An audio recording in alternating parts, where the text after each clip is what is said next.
Welcome to BRK health. This is స్వీయ వర్మ. ఈరోజు మనతో పాటు స్టూడియోలో ఉన్నారు డాక్టర్ గౌతమి గారు, signet super speciality multi clinics. నమస్కారం గౌతమి గారు. నమస్తే అండి. ఎలా ఉన్నారు గౌతమి గారు? గుడ్ అండి. గౌతమి గారు, ఈ మధ్యకాలంలో వెంట్రుకలు అధికంగా ఊడిపోతున్నాయి. దీనికి ఏమైనా గైనకాలజీకి సంబంధించిన సమస్య ఏమైనా ఉంటే ఇలా జరుగుతూ ఉంటుందంటారా? మంచి క్వశ్చన్ అండి. ఈ రోజుల్లో మనకి ఓపీడీ వచ్చినప్పుడు మెజారిటీ ఆఫ్ ద గర్ల్స్ అంటే యుక్త వయసులో కానీ తర్వాత మిడిల్ ఏజ్లో కానీ తర్వాత కానీ చాలామంది కామన్గా చెప్పే కంప్లైంట్ జుట్టు రాలడం. సో దీనికి గైనిక్కి సంబంధించిన రీజన్ ఏమైనా ఉందా అంటే most common cause nutritional deficiency ఉంటుంది. అంటే దానికి కావాల్సినటువంటి గ్రోత్కి ప్రోటీన్ సరిగ్గా తీసుకోకపోవటం, మైనర్ ఎలిమెంట్స్ అంటాం, అంటే సూక్ష్మంగా అవసరమైనటువంటి న్యూట్రియంట్స్ లైక్ మనకు చూస్తే బోరాన్ కానీ ఇంకా మెగ్నీషియం కానీ జింక్ కానీ బయోటిన్ కానీ ఇవన్నీ చాలా ఇంపార్టెంట్ హెయిర్ గ్రోత్కి. సో అవి డెఫిషియన్సీ వలన ఇప్పుడు మనకి సమతుల్య ఆహారం తీసుకోవట్లేదు చాలామంది, కారణం అవ్వచ్చు. కానీ గైనిక్ విషయానికి వస్తే ఈ రోజుల్లో చాలామంది సఫర్ అయ్యేది మీరు వింటూ ఉండుంటారు, పాలిసిస్టిక్ ఒవేరియన్ సిండ్రోమ్ అని. దీనివల్ల ఇది సిండ్రోమ్ అంటే చాలా రకరకాల కంప్లైంట్స్ కలిగినటువంటి ఒక సమ్మూలనం అన్నమాట. అందులో ఒకటి హెయిర్ లాస్, దాంతోపాటు పీరియడ్స్ ఇర్రెగ్యులర్ అవ్వటం, మొటిమలు రావటం, ఆయిలీ స్కిన్ ఉండటం, వెయిట్ గెయిన్ అవ్వటం, ఇంకా మిడిల్ ఏజ్కి వస్తే పిల్లలు కలగకపోవటం, ఇవన్నీ కూడా దాంట్లో భాగం. సో హెయిర్ లాస్ అంటే మనకి మేల్ హార్మోన్స్ కనుక ఎక్కువైతే మనకి బాల్డ్నెస్ వచ్చే అవకాశం ఉంటుంది. Like male pattern type of hair loss ఉంటుంది.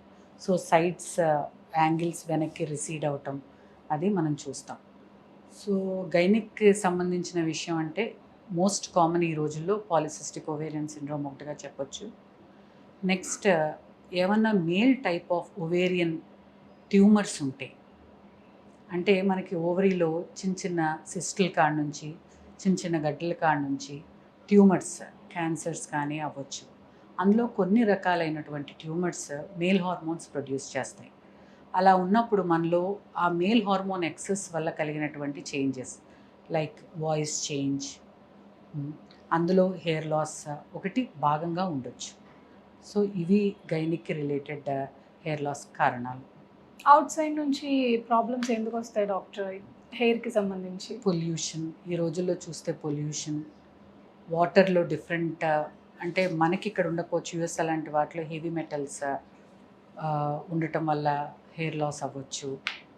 అండ్ మోస్ట్ కామన్ బయట మాత్రం పొల్యూషన్ అనే తీసుకోవాలి. దానివల్ల డ్రైనెస్ రావటం, ప్రాపర్గా ఆయిలింగ్ అది లేకపోవటం, ఇప్పుడు అప్లై చేయట్లేదు ఎవరు ఆయిల్స్ అది. సో అంటే ఒక నరిష్మెంట్ అది లేకపోవటం, అండ్ దానికి తోడు డాండ్రఫ్, అది డ్రై స్కాల్ప్ డాండ్రఫ్స్, అవి డిఫరెంట్ ఫంగల్ ఇన్ఫెక్షన్స్, దానివల్ల కూడా హెయిర్ లాస్ ఎక్కువగానే ఉంటుంది. హెయిర్ లాస్ అవ్వకుండా ఉండాలంటే ఎటువంటి జాగ్రత్తలు తీసుకోవాలి గౌతమి? ఫస్ట్ ఆలోచన ఆపేయాలి.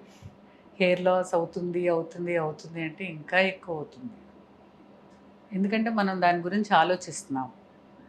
Leads to unnecessary stress. ఇంకా సైకిల్ ఇంకా ఎక్కువ వద్దని నేను ఫీల్ అవుతాను. ఒకటి, ఇప్పుడు మనకి యానిమల్స్ చూస్తాం, చాలా హెయిర్ ఊడిపోతుంటుంది సీజనల్గా, again it will regrow. So hair ఫాలికల్స్లో డిఫరెంట్ ఫేజెస్ ఉంటాయి, అది మళ్ళీ రీగ్రో అవ్వాలి. అట్లనే మనకి ఫీవర్స్ తర్వాత కానీ డెలివరీ తర్వాత కానీ చాలా హెయిర్ లాస్ అవుతాం, మళ్ళీ will regain it back. So వస్తుంది, రాదు అనేది చాలా తక్కువ ఛాన్సెస్, అంటే పూర్తిగా రాదు అనేది. So again it will regrow అనేదే ఎక్కువ ఉంటుంది హెయిర్లో కానీ నెయిల్స్ కానీ సపోజ్ టు గ్రో. సో ఆలోచన ఫస్ట్ పక్కన పెట్టి మంచి ఆహారం, మంచిగా హైడ్రేషన్ అంటే వాటర్ తీసుకుని, అండ్ మంచి స్లీప్ అన్నిటికన్నా మించి. ఎవరు పడుకుంటున్నారు ఈ రోజుల్లో 8 hours ఆఫ్ స్లీప్, గాఢ నిద్ర. సో మంచి హార్మోన్స్ రిలీజ్ అవుతాయి, బాడీ అంతా ఫంక్షనాలిటీ బాగుంటుంది. సో ఇలా ఉండి కొంచెం like old practices like oiling or hair, pleating or hair, ఖచ్చితంగా దానివల్ల చిక్కు కానీ ఇది కానీ డాండ్రఫ్ కానీ అవన్నీ తగ్గుతాయని నేను అనుకుంటున్నాను. ఫుడ్లో హ్యాబిట్ వల్ల కూడా అవుతూ ఉంటుంది. బ్యాలెన్స్ డైట్ అంటే diet which is rich in protein. మనకి ఎస్పెషలీ కావాల్సింది it's nothing but protein, keratin. So మనకు ఆ గ్రోత్కి మంచి ప్రోటీన్ కావాలి, మంచి వాటర్ కావాలి, మైక్రో న్యూట్రియంట్స్ ఏవైతే ఉన్నాయో. చాలా డైట్స్లో ఇప్పుడు ప్రాబ్లం మైక్రో న్యూట్రియంట్ డెఫిషియన్సీ. మనకి సాయిల్లో ఉంటే అది ఫుడ్లోకి వచ్చి అది మనం తీసుకుంటాం. ఆల్రెడీ సాయిల్ డెఫిషియెంట్గా ఉన్నప్పుడు మనకు ఆ డెఫిషియన్సీస్ ఉంటున్నాయి. సో ఏదో ఒక మల్టీవైటమిన్, మోస్ట్లీ బయోటిన్, జింక్ అవి కంటైనింగ్ మల్టీవైటమిన్స్ తీసుకుంటాం. Supplements it's good only. So I feel protein rich food with adequate hydration and micronutrients go a good way. Thank you Gautami గారు. Yeah, thank you so much.